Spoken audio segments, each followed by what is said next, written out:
This is the Russian dynamite Masha Slamovich. Becca here. This is not America's sweetheart Davian. It's Billy Starks and the super fly guy Trayvon Jordan. This is the fly side flyer Jalen Brandon. Hardcore princess Jules Malone. Hi there, this is the bubblegum princess Alexia Nicole. This is the Brazilian Wonder Woman Christy Jane. This is the baddest black belt Chennai Kai. This is Kid Bandit. The smash hit Joel Bateman. This is Robin Renegade. Cody Hawk. Brutal Bob Evans. And you are listening to Wrestling with Entertainment, one of my favorite podcasts in the whole wide world. My name is Peter Olisander, and I'm the Bodyslam Pro Wrestling Champion, and you're listening to Wrestling with Entertainment.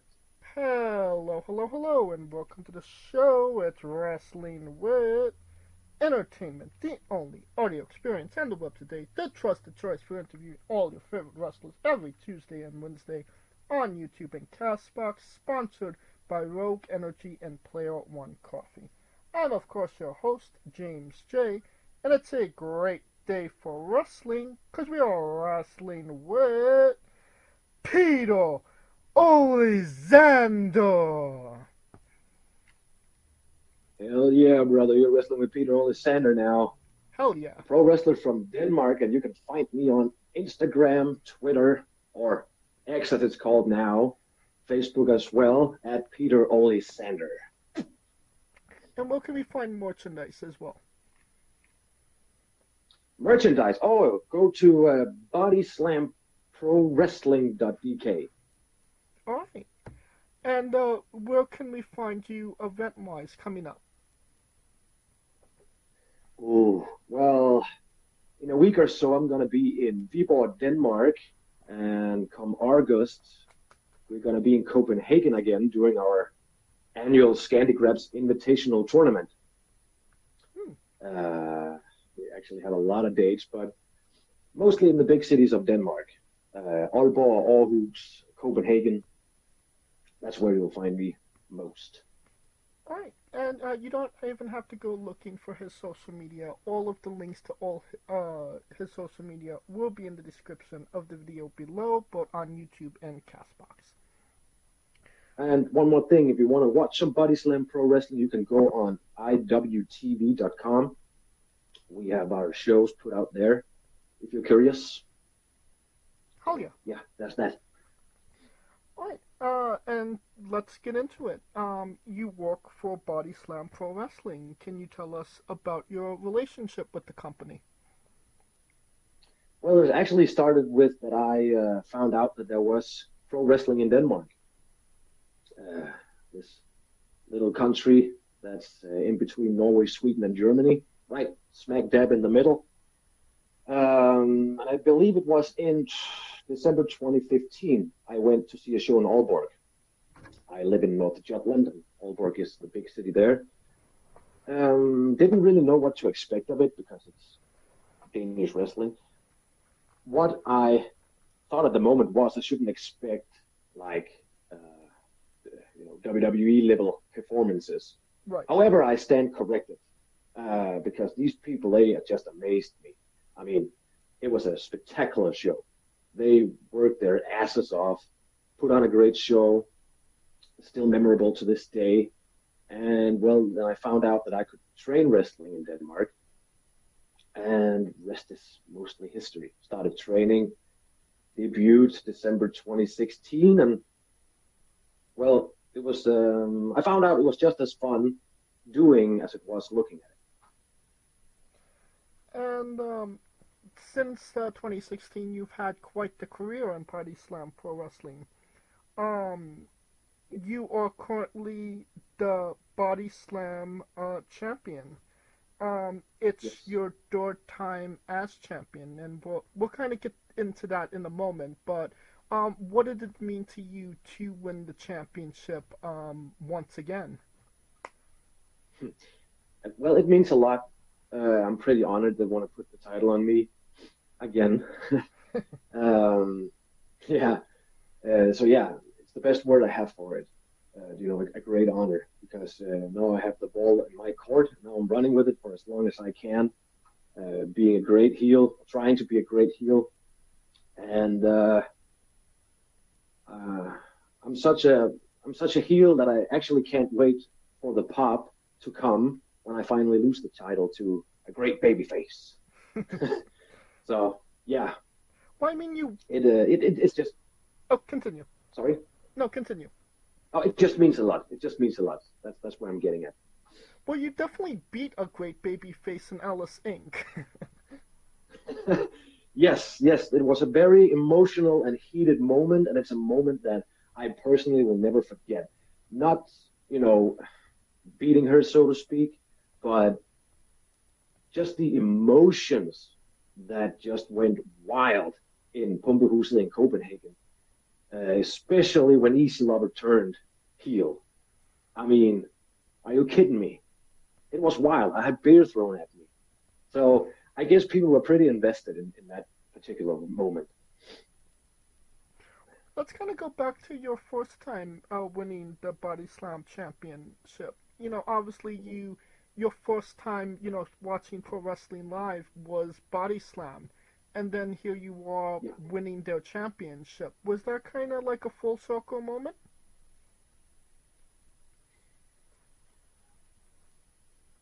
To be honest, I haven't thought about that. Because to me, I guess I'm pretty simple in that way. I just want to go in there and entertain people and make sure they want to come back for another bout of Bodyslam Pro Wrestling. So I don't really know if it was a full circle moment. Yes, in a way it was, because I had an hiatus from professional wrestling due to personal reasons. I was the champ at the time, and we talked a lot, and I told them, and they agreed that they should take the title from me because I didn't know when or if I was coming back. So in that way, yeah, it's a full circle moment because if I can talk a little heelish, I took a title that I had never lost yet had to regain, right? Right.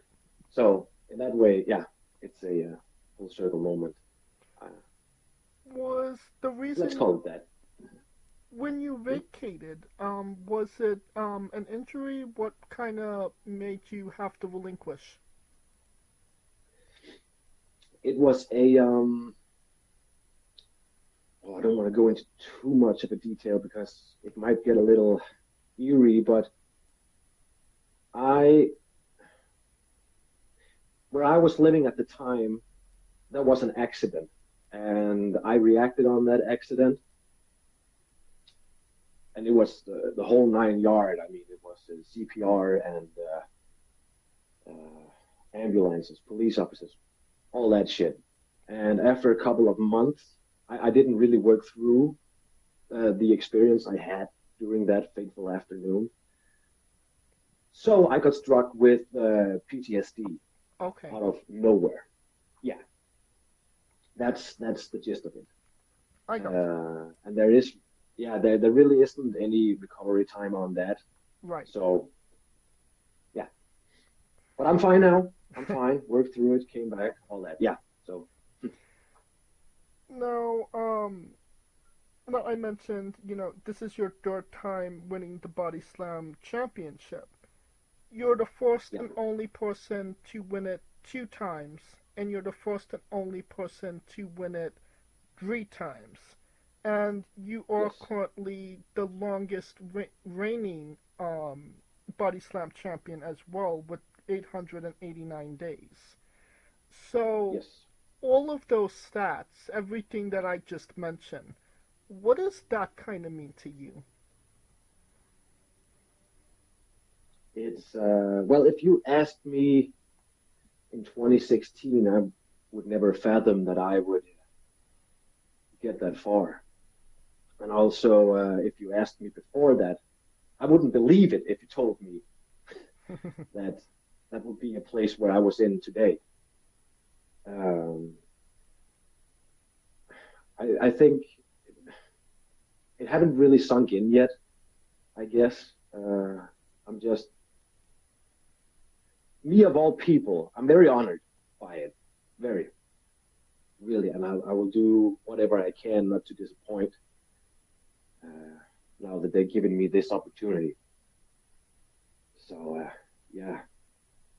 It's just can't really put words on it, I guess. I gotcha. Not words that brings it justice.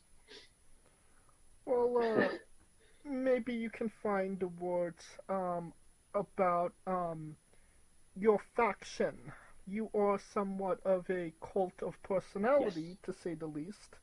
So can you tell us about Eric Sable, Bam Bam, Jackpot, and Victor Victorious? Oh, yes, I can. Now we're talking, brother. Well, you are right. I am kind of like a cult of personality. I'm a cult leader, or my gimmick is a cult leader. It's not what I'm doing in my everyday life. I would That'd be hope weird. not. No, but well, Peter Olisander, he has the cult called the Truth, because that's what he sees himself as the prophet of the truth. And Emeritus was actually my first disciple, Emeritus and Basile. And they broke up, very heartfelt. We fought a lot, and then Peter Olisander had to kind of like regain his composure.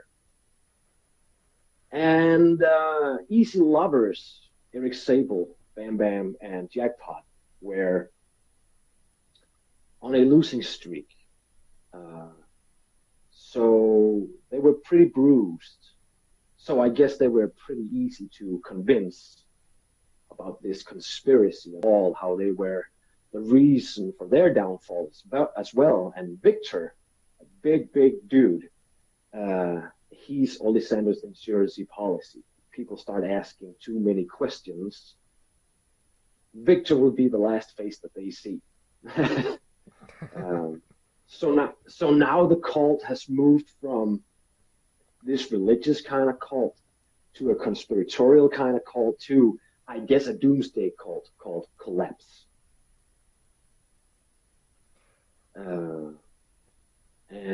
Yeah, Easy Lovers, they're my dogs of war. That being said, what is maybe a pet peeve about each member that you just don't understand? Come again, sorry, I didn't get that. What is a pet peeve about each member that you just don't understand? That I don't understand. Yes. Pet peeve that I don't understand. That's actually a good question. Now, I gotta ask, because English is not my native tongue. Pet peeve, what is that exactly? I don't think I've heard that word before. It's kind of, how can I describe this? An annoyance that's nurtured.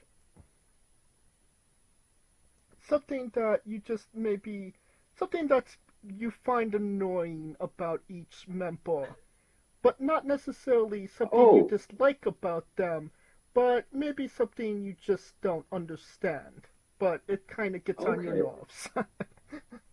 Okay, in that way. Well, as of right now, I don't think there really is anything. I can, if I have to look from the perspective of Peter Olisander, I think that what bothered him about the Easy Lovers when they were faced, it wasn't as much as they wanted to throw out the rule book. It was more like they were having fun. Now, they are still throwing out the rule book, just without the fun. Now it's about destruction. Hell yeah. It's still a new faction, or it's built on something old, but the characters in it are pretty new, so I guess we'll see what will come of it. Right, and it is, like you said, it's ever evolving into what it needs to survive. Yes. And it does seem like there is maybe some inspiration taken by the late great Bray Wyatt, no? Yes, without a doubt. If I had told you otherwise, that would be a lie. He was, unfortunately, one of my great inspirations. Gimmick-wise, yes, sure. without a doubt.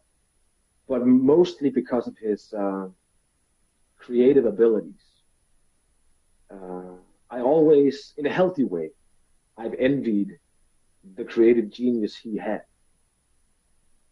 And if I could just have just a small taste on that creativity, that would make me happy. He always kept himself fresh. You know what I mean? Yes. And always made me see. Besides wrestling, I have an everyday life. I have a fiance at home. We have 2 children. So wrestling is not much. I don't follow it like continuously. Every once in a while, I watched it. But Bray Wyatt made sure that I tuned in as often as I could. Because what's going to happen now? What's going to happen next? And also the way he carried himself on the microphone, it was always entertaining, to me at least. Really loved him, and after he passed away, I took in the Sister Abigail as it's fitting for a cult leader, but also as my tribute to him. Right. Now, going from cult leaders to undead brides. You not only wrestled. Oh no! You not only wrestled Su Yung, you actually have a W on her. So what was that experience like, and what did that kind of mean to you? She was a great experience to wrestle.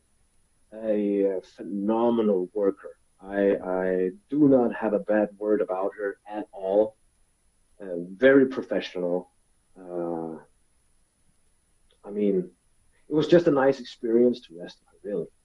And I think we clicked well, to be honest. There was a nice flow in the match. It was just, I would do it any day. Let me put it like that.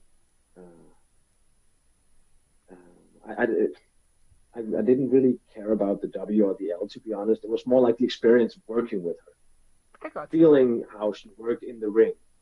And I went from that match and just thought, damn, that was some solid professional work in that ring. So I enjoyed wrestling. Would do it again. Sure. Any day of the week. Now, something like that, wrestling Su Yung, and getting the win, is that a moment that you kind of take in the moment? Or is that something that kind of sets in afterwards, like, wow, I did this. I was in the ring with Su Yung. It sets in afterwards. On the day, I just focus on doing my work, what I'm been set out to do. So it was first, afterwards, it was like, I wrestled her. I did that. And it was fun. And that's, I guess, the most important part. The fun part, right? Yeah. Well, to me, at least, it is. I like having fun with what I do, and just plainly entertaining a crowd. So, yeah. But no, it was a good experience. I cannot put enough weight on that sentence that it was a good experience. And I just wish that everyone could try and wrestle her. Really. No, She's thank you. Very professional. Oh, okay. I'd interview her, but maybe at a distance. Yeah. Well, you could tell me if this was a good experience. You competed in Denmark's first ever death match. What was that like? Yes. Oh, that was one of the... Well, I always get nervous before I would go into a ring, but this was a completely new experience. I've only seen death matches on YouTube back in the day when I was an edgy teenager and found clips of Combat Zone Wrestling during that time, right? Hell yeah. But it was a very fitting end period on the emeritus Olisander feud, because this was what was left for them to do. And it was not like I was not just thrown in it, right? It wasn't the promoters who came and said, "You're going to do a death match." We agreed on it, that we were going to do it. And I'm glad I did it with Emeritus, to be honest, because he's also very, very, very professional. And as soon as I entered the ring and the adrenaline rushed in,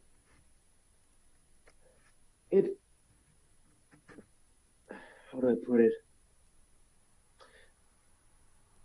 It just went, good. Right? I didn't. We just did our thing. It looked and felt pretty violent, and yeah, I think it was a good first one of its kind here in Denmark, and the crowd seemed to love it as well. So to me, that's the alpha and omega.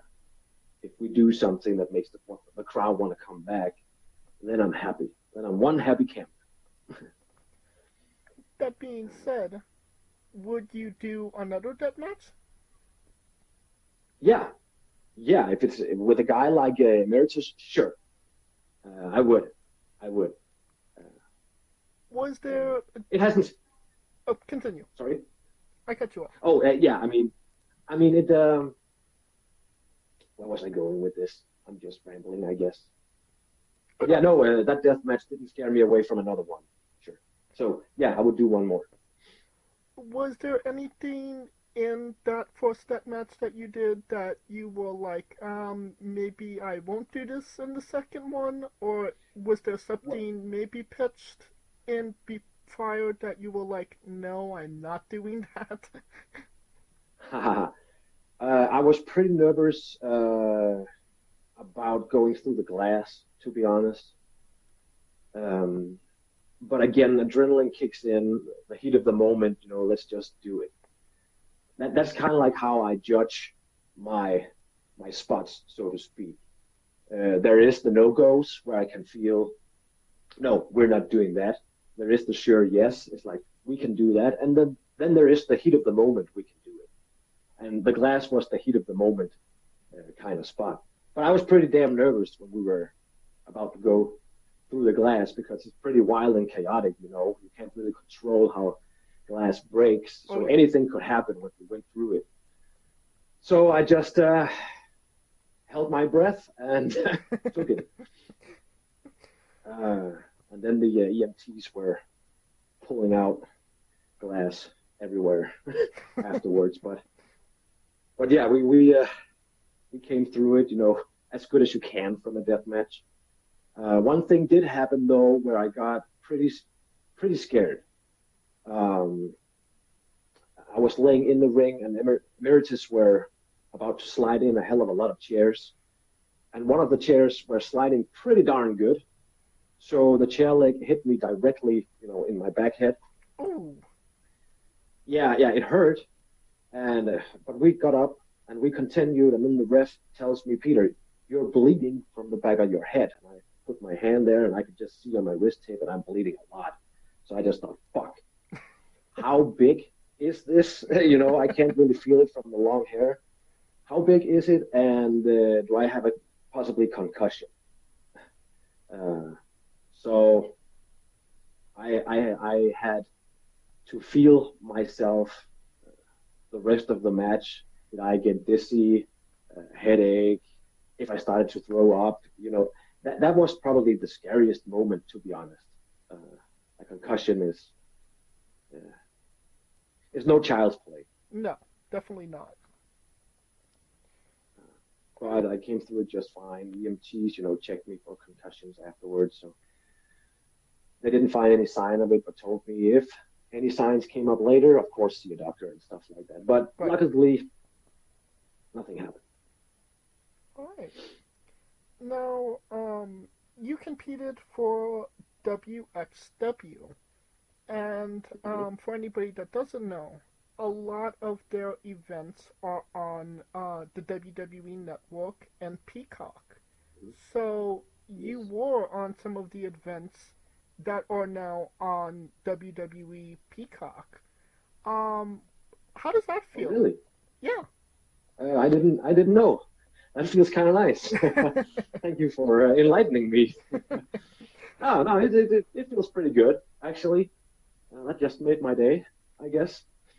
So yeah, it was fun working with. We were at the showcase event in 2021, 2020, right before the entire world kind of like went in lockdown. That We would were be at 2020. yeah, okay. That was at their 16 carat weekend. So we had the first time we were down there to their showcase event, and it was me, Michael Finn, and Emeritus in a three-way dance, and it was a pretty awesome experience working for a production at WXW's level. It was March 7th. Come again? It was March 7th, the Now Showcase. It was more what? Sorry. It was March 7th of 2020. Yes. Thank you. Yeah.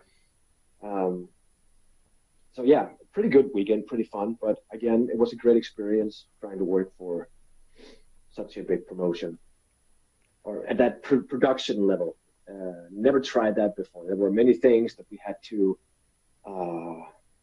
take notice on.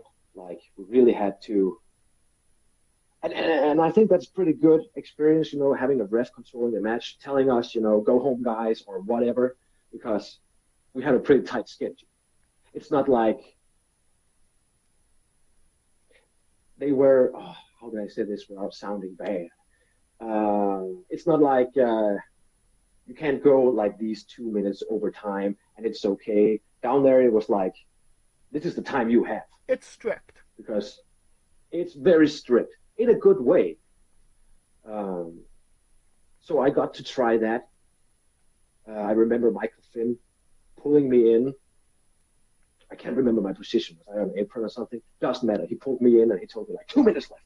We have to speed this thing up. All right. Boom. And then we just carried on, right? But it was a great experience. And then we had the Bodyslam X WXW event as well in Aalborg. Also a great experience. Great workers, great guys. Is there any difference between wrestling in Denmark rather than Germany? I don't think there is any major difference, to be honest. Bodyslam, or how can I put this in another way? We all have like different styles. And during the WXW X Bodyslam event in Aalborg, Bodyslam Pro Wrestling were pretty good at finding me an opponent in Maggot. Because I'm more of an, should we call it entertainer, showman? Right. Yeah, and Maggot is that as well. So where other goes in and maybe put on this amazing showcase of a match, me and Maggot went in and did some, in popular terms, did some sports entertainment, right? Yeah. So no, I actually don't think it differs much from what we do here. It's on a grander scale, sure, but they also have a little bit of everything. Okay. And obviously, I just mentioned, and you did not know that those matches are on Peacock. No, I did not know. WWE TV. So what does that kind of mean to you that you're on Peacock? Well, it's pretty cool, I guess. Yeah. I think it's gonna have to sink in. No, I don't know. I mean, yeah. Other than it's pretty cool.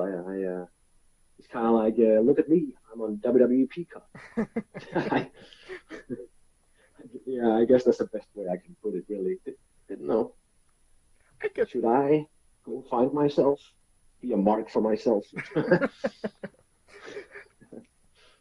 Hey, it's no shade. You know, there's a lot of WXW shows, and I'm sure a lot of the wrestlers Googled themselves on it. Sure. Yeah, I mean, yeah, why not? Well, and it's fun, kind of fun for me because I just broke that information to you. It's the first you're hearing of it. Yeah, I'm not sure I've heard before. I don't think I have, or I have forgotten it. But to me, it's like it feels like the first time I'm hearing it. So pretty nice, pretty nice. Now, you also wrestled Chris Brooks, a big name in Japan, for the Gaijin. Yeah. What was that experience like?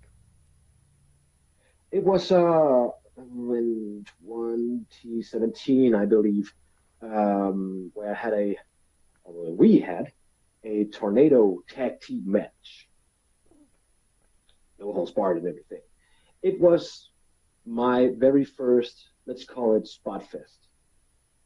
It was a style that was very new to me. I'd never tried it before, and I was really, really nervous going into that match. Because normally, as I said, I like to tell a story. I like to entertain more, and then just leave a lot of the thing in the match open, so we just can improvise and put stuff in as we see fit. But this match was put up like it's spot after spot after spot after spot. And normally when I go into a match, sure, I get a little nervous. I feel the adrenaline going. I forget everything we're about to do, and that's a good sign because then I just go in and react. But I was so nervous that I felt like I was going to puke at any moment. It went well, luckily. It went actually very well. So it was a great experience to try a match like that. I've done a few of them since. So that one match gave me the confidence that I could also go in and deliver a match in that style when needed. So it was a great experience. In that way, I felt like I evolved and also gave me great confidence in myself and my abilities as a professional wrestler. All right. Now, another name you wrestled, I believe, November of last year, was Micheal. Obviously, another big name. What was that experience like? Wonderful. In a word, wonderful. Again, this was it was one of those magical moments where we didn't do a lot, but we made it seem like what we did was of utmost importance. Does that make sense? Yes. Yeah. And we didn't really have a story going into the match other than it was Peter Olisander versus Micheal. But we gave that match a story. Where I was trying to recruit him. He declined. We did our wrestling stuff. He won, and the crowd, they loved it. They loved it. I've heard so many good things about that match, but it's that kind of match that when I went out and heard backstage and heard that we put on a banger of a match, right?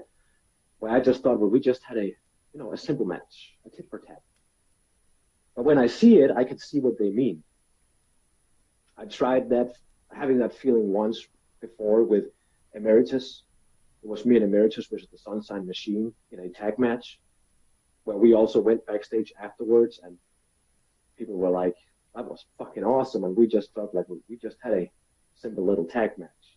But I really guess that goes to show that less is sometimes more. Oh, yeah. No. Did you want to continue on that, or it's just a fun little thing actually that when Bodyslam had their yearly awards, me and Emeritus's Deathmatch won as match of the year. But what was really fun was that me and Michael Oku were just one vote from tying. So I was actually one vote from tying myself last year. That's pretty awesome. That is awesome. But again, it just goes to show that, no, I really don't know what it shows other than just cementing that sometimes less is more. Hell yeah. That even though we didn't do a lot, the crowd apparently loved it very much. I think So I'm happy for that. I definitely think those little subtleties are something that wrestlers don't appreciate nowadays, where it's just like go, go, go. And, sometimes a headlock could mean just as much as, a 450. Yeah, totally agree. But that's the whole entertainment part. Right. That's my thing. I love doing it. Hey, I think it's time for Peter's Bizarre Adventure. You're a pro wrestler that goes up and down the roads, and weird, crazy, and bizarre things are bound to happen. Can you tell us a road story that fits that description? If I have a road story that fits that description, have I ever tried something that weird?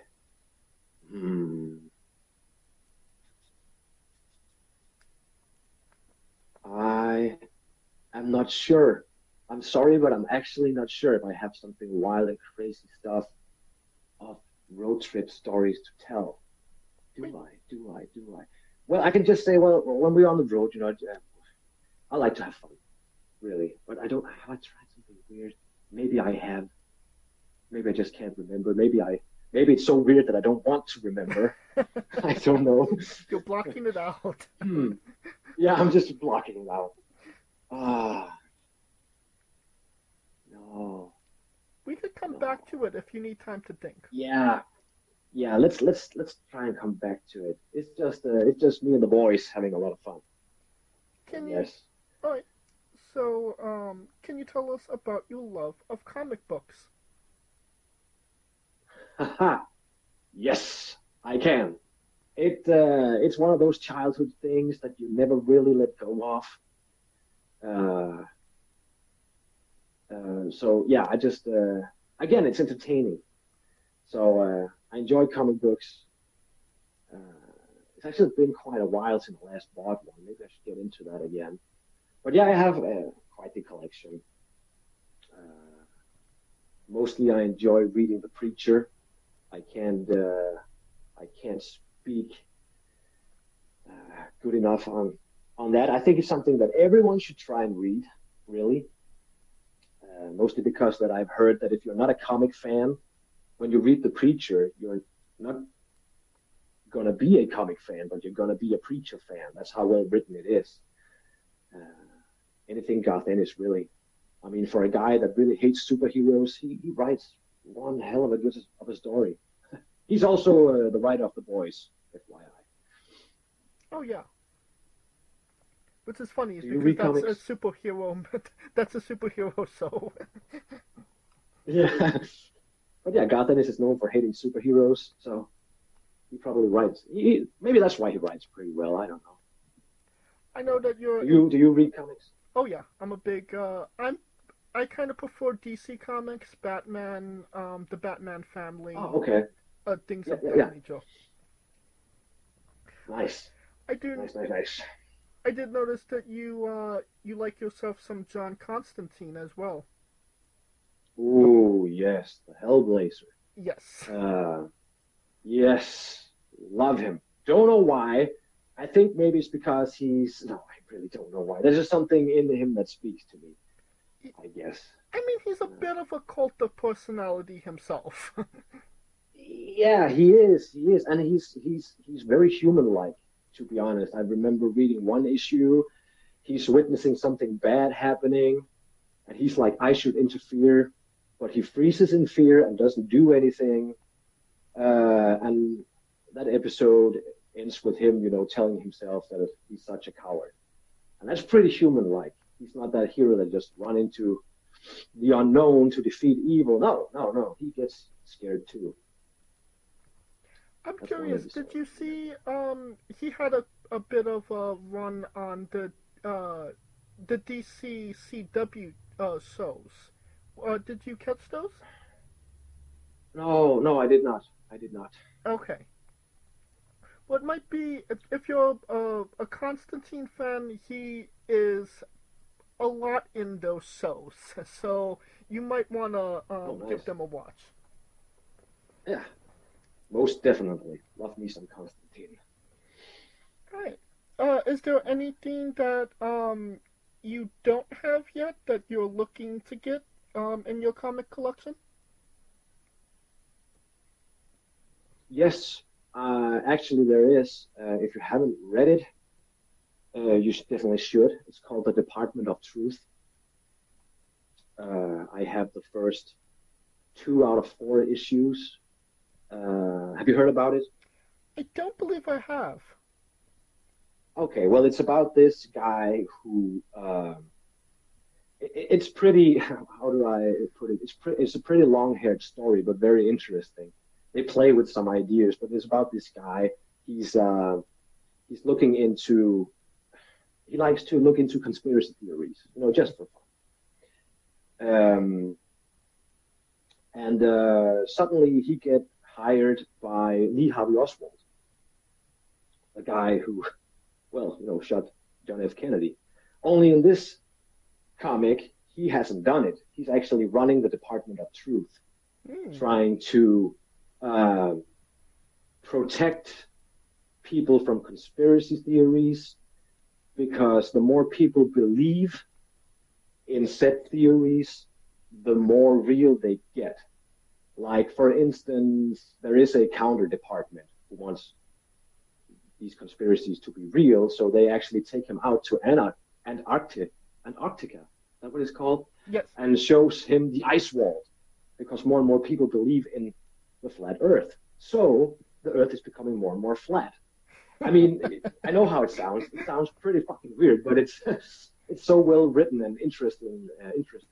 That's a little bit like the Umbrella Academy. Yeah, actually. So the more people believe, so it's like, what is the truth? Who has the right to tell what is the truth and not? The more people believe in something, the more real it's get. Like, is there one episode when they're out hunting Bigfoot? Because more and more people are believing they're seeing Bigfoot, so Bigfoot becomes more and more real. So, yeah. Are you yourself a conspiracy theorist? No, I wouldn't really. Let me tell you, I've been down the rabbit hole while doing research for my character. I'm not a conspiracy theorist. Let me just put it this way: I like a good story every once in a while, and they have some pretty good ones. Okay. It's like reading a script. It's like reading a script to a Hollywood movie, to be honest. Oh yeah. So I see it as entertainment. And to be honest, I had to take a break from it because it fucked up my algorithm so bad that every time I went on any kind of social media, it was like flat Earth here, anti-vax there, UFOs, all kinds of stuff. So I had to take a break from it, and I began to like videos with dogs and cats, and now my algorithm is kind of back to normal. I'm not getting bombarded with all kinds of crazy conspiracies, lost civilizations and stuff like that. But I needed it for method acting, right? Really. So yeah, that was also all that I did in the name of acting. It gave me a lot of insight to what I could use, on my own character. It also gave me one hell of a lot of nightmares. But yeah.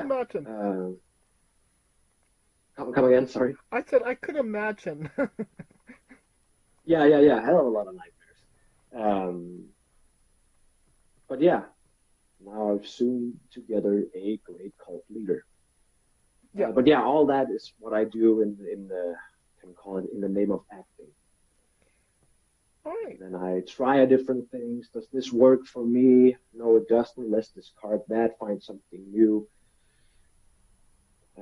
So yeah, I guess I'm kind of like a method actor in that way. All right. Now, did you think of a weird, crazy, or bizarre road story? No, I got talking about all kinds of shit, anyways. But no, I'm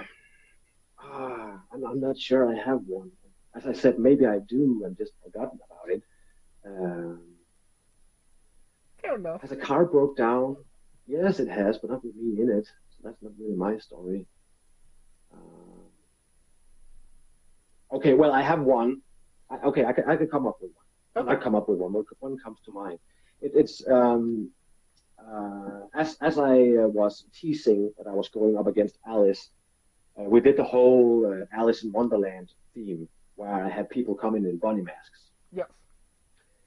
And I have one that we used, and I was going to Copenhagen and all was fine. As I said, I live in North Jutland, so it's kind of like a travel time on 4.5 hours. Yeah. But everything was good, and I come in to Kummehuset and greeting everybody, and we were happy to see each other. The ring was put up, and then I was unpacking my stuff, and I was like, fuck, my rabbit mask is back home in North Jutland. I cannot take a 4.5 hour drive to get it. And it was a Saturday, shops closed at like 1. So me and Victor, we were running Copenhagen thin to find anything that could resemble a rabbit mask. Pretty stressful day, but we managed. I guess that was a little story from a day in the life. All right. Yeah. Now, is there any meaning behind the Lucky 13 tattoo on your stomach? Yes, I can put it bluntly. It's because I believe that luck is for losers. That's the blunt way of putting it. So it's what we call a jinx tattoo. That we are not afraid, of what is unlucky. Whether it's lucky 13 you have tattooed, or it's the dead man's hand in a poker game, it's a jinx tattoo. But it's, besides the blunt and kind of like bad way to put it, that luck is for losers, it's because when I grew up, my dad always told us that hard work and realism, that's what's get you far. You cannot leave anything to luck and chance. So that's actually why I have it, because I believe, as he told us, that hard work and realism, that's the alpha and omega to achieve what you want. So I'm not afraid to have a tattoo that are jinxing my luck, if that makes sense. No, I gotcha. All right. Okay, cool. So that's the meaning behind it. Is there any meaning behind your other tattoos? Yes, and it's a stupid one because I was young, dumb, and wanted a tattoo. That's practically it. I wanted to look cool. And that's the best reason. That's practically the reason behind the one on my left arm. Yes. A sad story, but a reminder that I was once young, dumb, and invincible. Yeah. Do you have any plans for new ink? Oh, I have a lot, to be honest.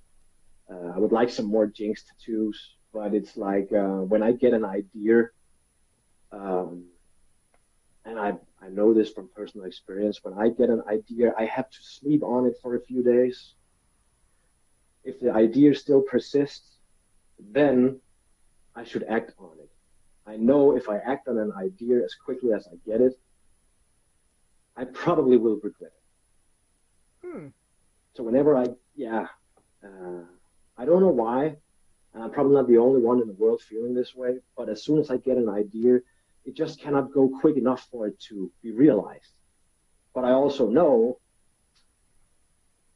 that many times I regret it. So when I get an idea, I need to sleep on it. And if the idea still persists, well, there must be something to it. So every time I've got an idea, like, okay, I would like the dead man's hand on my, let's say, right shoulder. Let's sleep on it.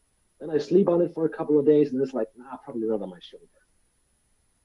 Or maybe everyday life just comes to play again, and I forget it, and it's like, okay, probably good I didn't do it.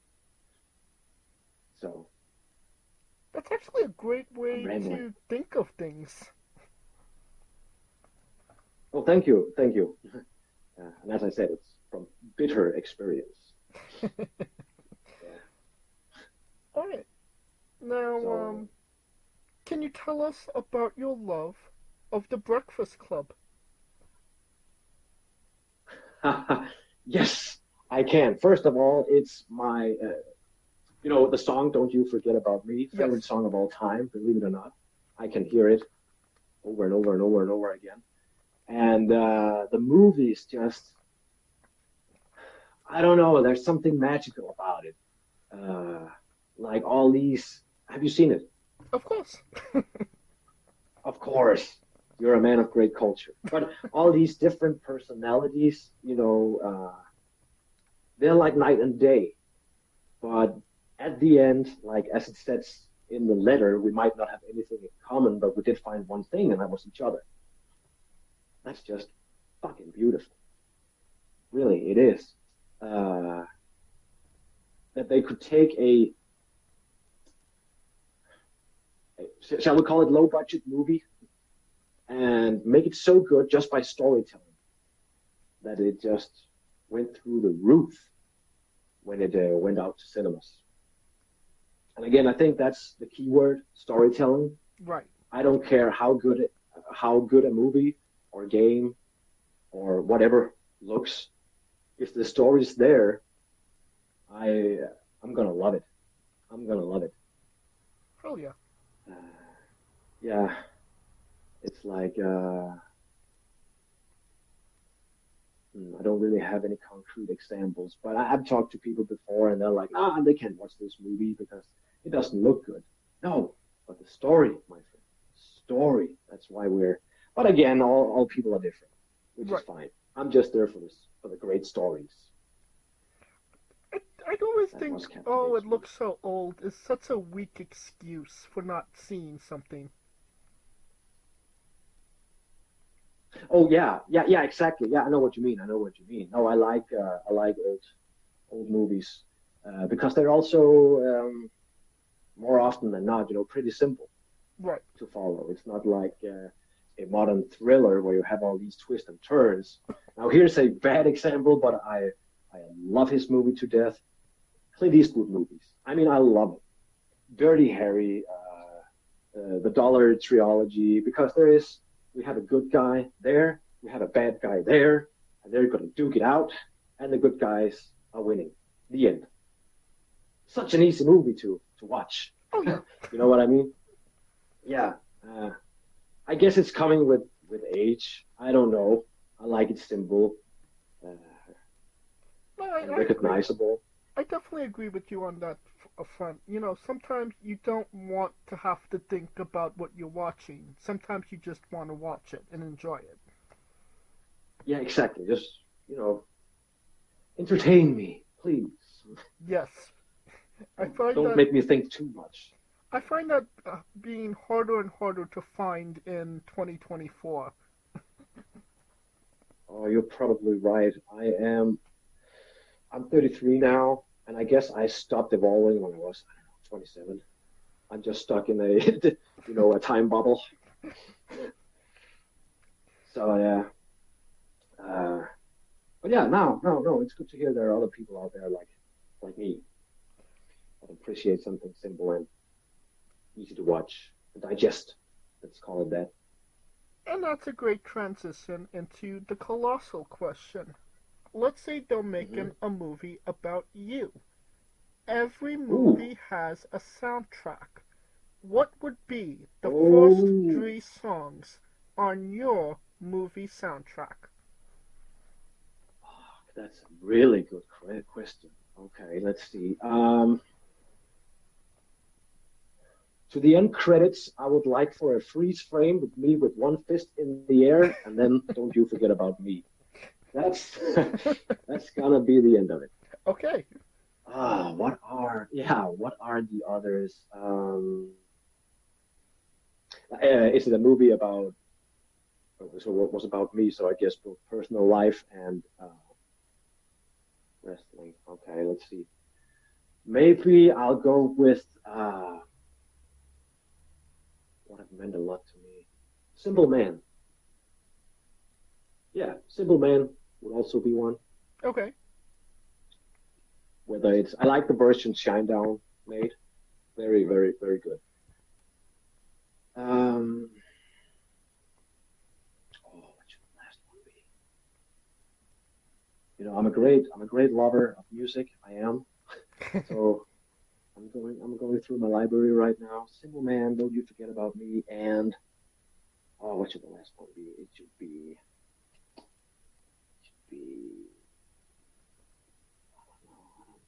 it should be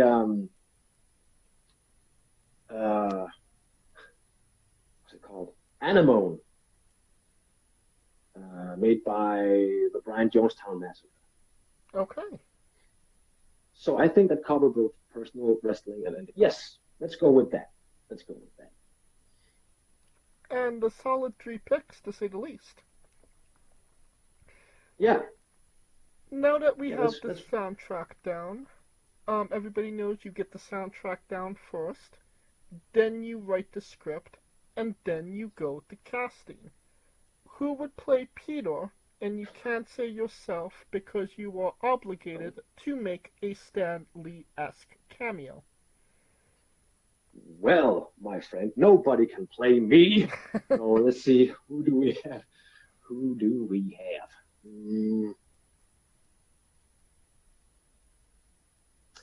Can it be Danish actors? Yes. Only international. Okay, it could be Danish. Okay. Anybody you want.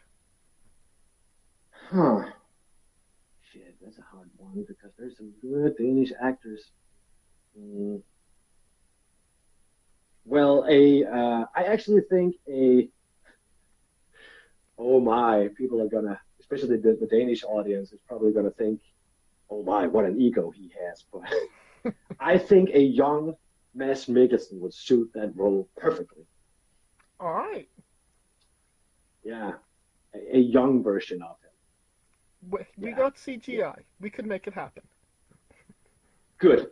Then definitely him. He's expensive as fuck, I believe, but let's do it. We have a blank check. We have unlimited budget. It's fine. Okay. Now that we have you casted, every movie has a supporting cast. Who would be 3 people significant to you and your story that would be in your movie, and who would play them? Oh, you're asking some really good and self-reflecting questions there. Let's see. I think my fiance, first and foremost, is very important to me. Not just because I love her and she's my fiance, but because she's been very, very supportive of me and my professional wrestling. We have 2 children. One is 5, the other just turned a year. Congratulations. A few weeks ago. Thank you. So I can put it this way, whenever I have to travel far, I usually stand the day before and especially on the day where I have to leave and reconsider, should I go? I don't have to go. I could stay home with you and help you take care of the children while I'm gone. She is 9 times out of 10 the one who throws me out on my ass and elbows and my traveling bag, and she says, go. Go. You need this. If you don't do this, I cannot stand being home with you because then you're crying about not going. So go. God damn it. So definitely she should be a supporting character.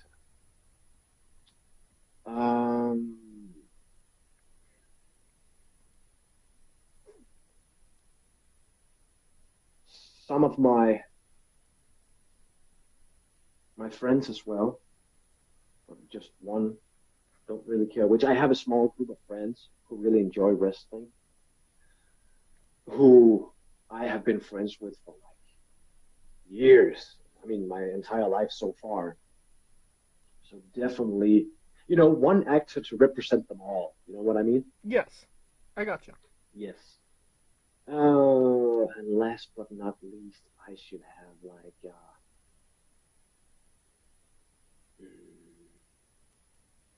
we should have someone play.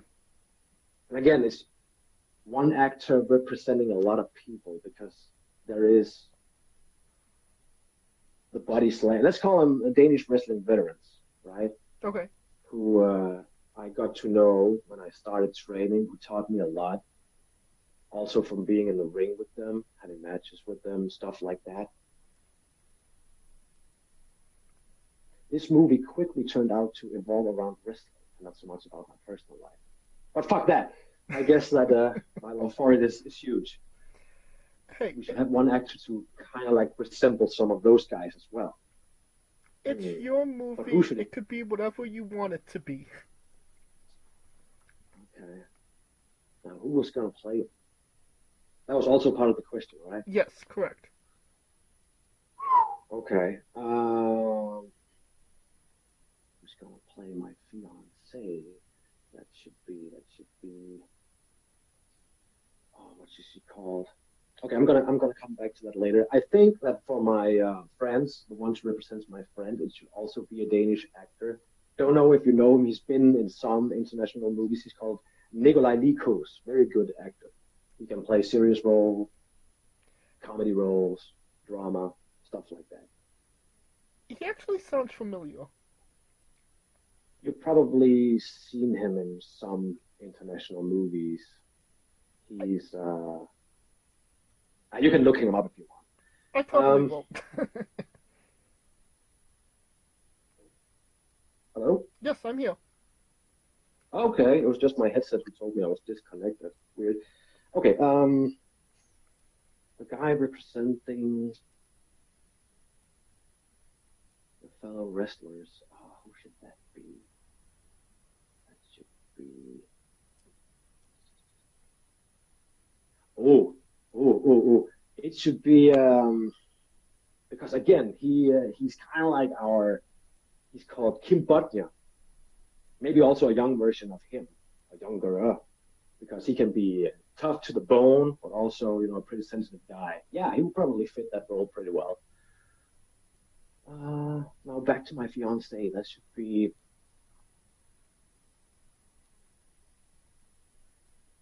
I like. Sissebeth Knudsen. No, Paprika Steen, maybe. One of those two. Alright. Well, this is definitely going to be a blockbuster, to say the least. A Danish one. No, globally, everywhere. Globally? Yes. Oh my. And you could pre-order the tickets now. Oh, okay. That was quick. Yes. Onto a controversial subject. Pineapple on pizza. What's your stance? I'm a great food lover. So to me, it doesn't really matter, to be honest. It's fine. I eat it. I don't complain. I'm just glad I got something to eat. So. Okay, so pro pineapple. Huh? So you're pro pineapple on pizza. Yeah. All right. I don't know. Am I? It's just like if it's there, I'm eating it. If it's not, I'm still eating it. Am I pro or anti? I don't know. gray zone leaning to pro because it's like Well, if don't you... complain, man. Let's be happy you got something to eat. Fair enough. Yeah. What's your spirit Pokemon? My spirit Pokemon? Oh my. Oh, it's been such a long time since I watched that show. It I don't know. I don't know if my spirit Pokemon, but I like Haunter, I guess. Does that make it my spirit Pokemon? I Probably. mean, I guess so, yeah. Okay, well, I guess that's one, but I don't know why. It's not like I'm going licking people in their faces. Yeah, probably that. That was just the first one that popped in my mind. All right. Now, we love the late, great Tracy Smothers on the show. Do you know the acronym for Thug? THUG. Oh, no, I don't think I do. T is for terrible, H is for hell, U is for ugly, and G is for jail, 'cause a Doug can't spell. Well, okay, makes sense. Yes, we love the late great Tracy Smothers on the show, and we're trying to keep the memory alive. Oh, that's a good thing. That's a good thing. Very entertaining guy as well. Oh, yes. Really. Yeah. Now, the weirdest question you'll be asked on a wrestling interview, hopefully. Would you ever consider wrestling a Rock? Not Dwayne Johnson, not the country, an actual physical Rock. All right, Sigmund Freud, I'll answer that.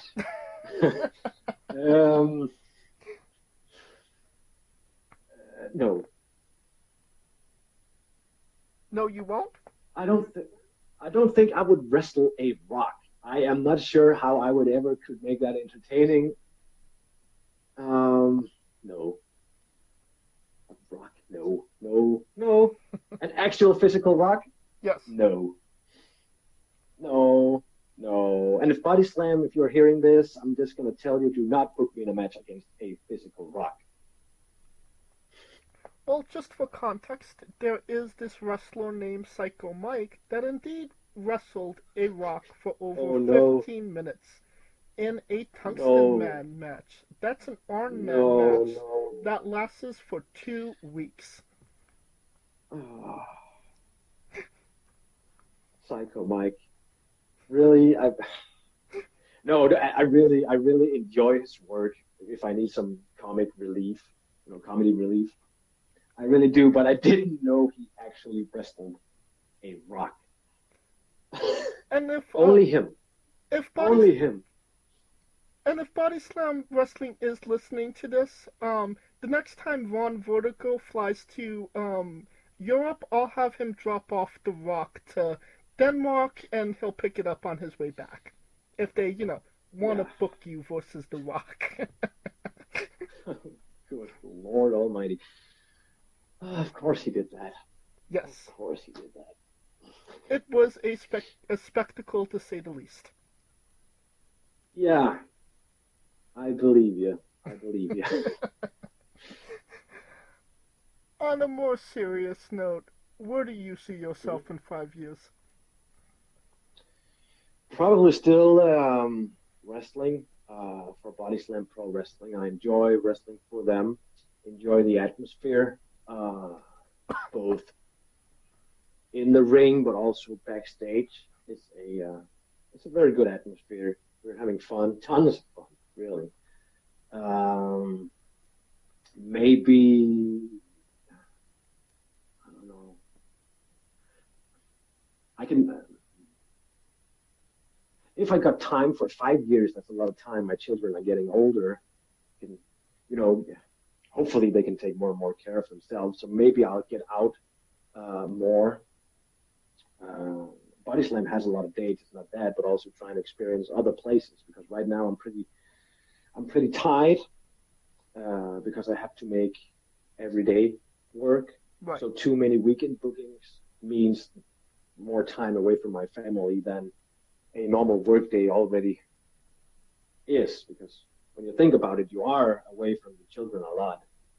And when you pick them up from kindergarten and daycare, it's like you have 4 hours. And it's not like they had a rough day as well, so they're probably also tired.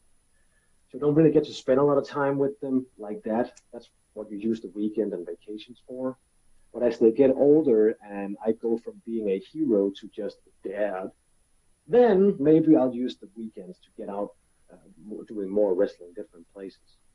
But for now, I'm happy with what I do for Bodyslam Pro Wrestling. I also kind of like the thought that if you want to see Peter Olisander, Bodyslam Pro Wrestling is the place to see him.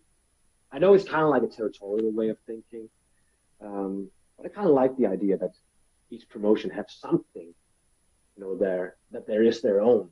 Right. You know what I mean? Yes, completely. My dream promotions, however,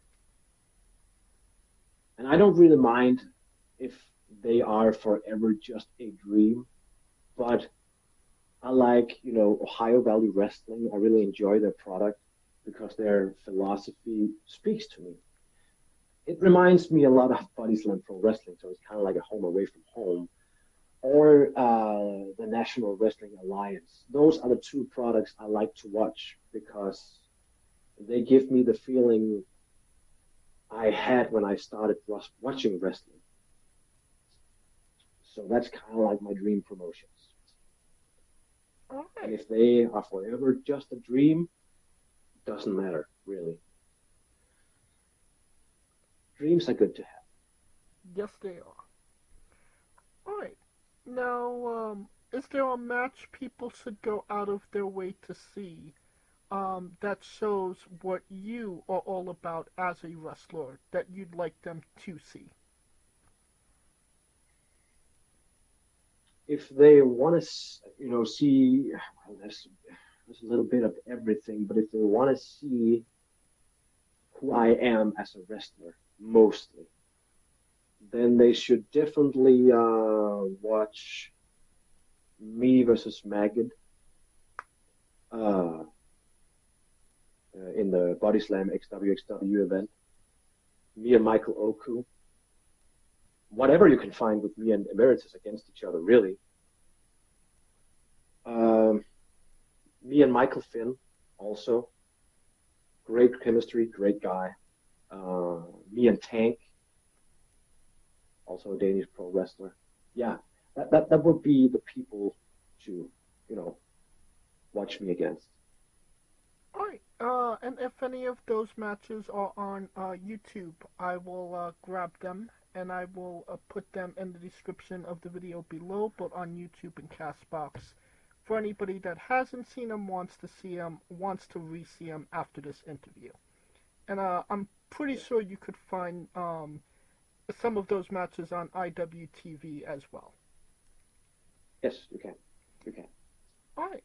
And since we are nearing the conclusion of this interview, we are wrestling with the 8 questions of doom. Okay. This is our speed round, our bonus round, the round where we see who you really are. Are you ready? I guess. Let's try it. Excluding yourself, greatest wrestler of all time. Ooh, greatest wrestler of all time. Why do you ask so many hard questions? Who did I enjoy? Okay, this is definitely not a speed round because I'm overthinking it. First one that comes to mind is Stone Cold Steve Austin. Worst wrestler. Worst wrestler. Who has been least entertaining for me? I don't know. The blow up sex doll from somewhere in Japan, I guess. Doesn't do very much. I agree with this. You're main eventing WrestleMania for the World Championship. Who is your opponent? I rock. If you could come out to anyone's entrance music, past or present, who would it be? Oh my. It would be what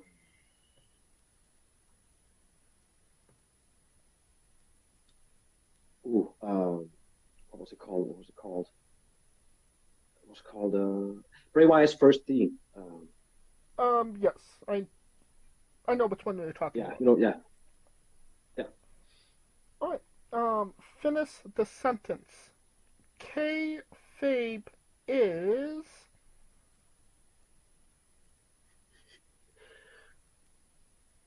Alive and well. We would have also accepted taste great on toast. Okay. Squash. Vegetable or fruit? Squash. Yep. It's something I do to new talent when I'm politicking backstage. So I don't know what you're asking about. I only know one squash, and that's what I do to new guys. And I will accept that answer. New Japan Pro Wrestler Taichi. His ring gear gets smaller every year, revealing more of himself to the world. My question, what is the appropriate trunks to butt cheek ratio for ring gear?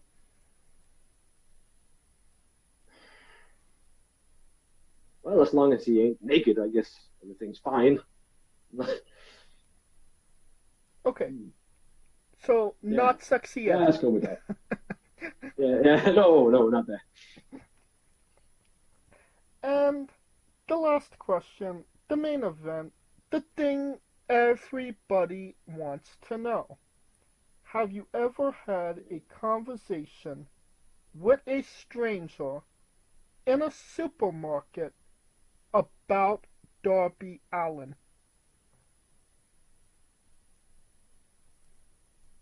A strange conversation?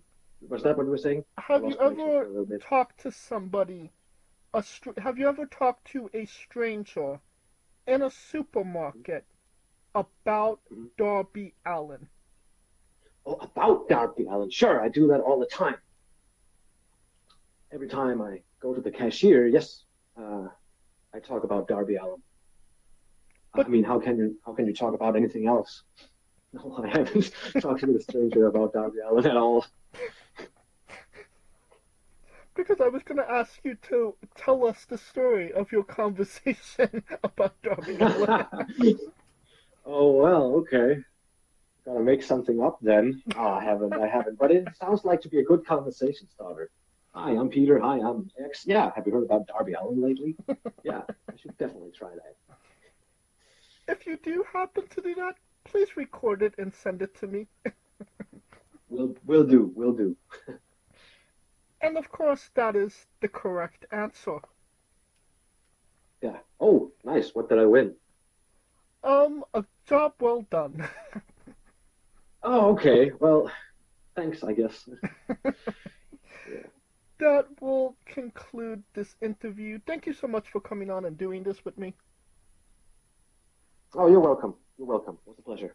And once again, where can we find all things Peter on social media?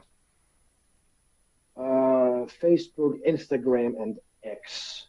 My handle is just Peter Olisander, but I'm mostly active on Instagram. And your merchandise?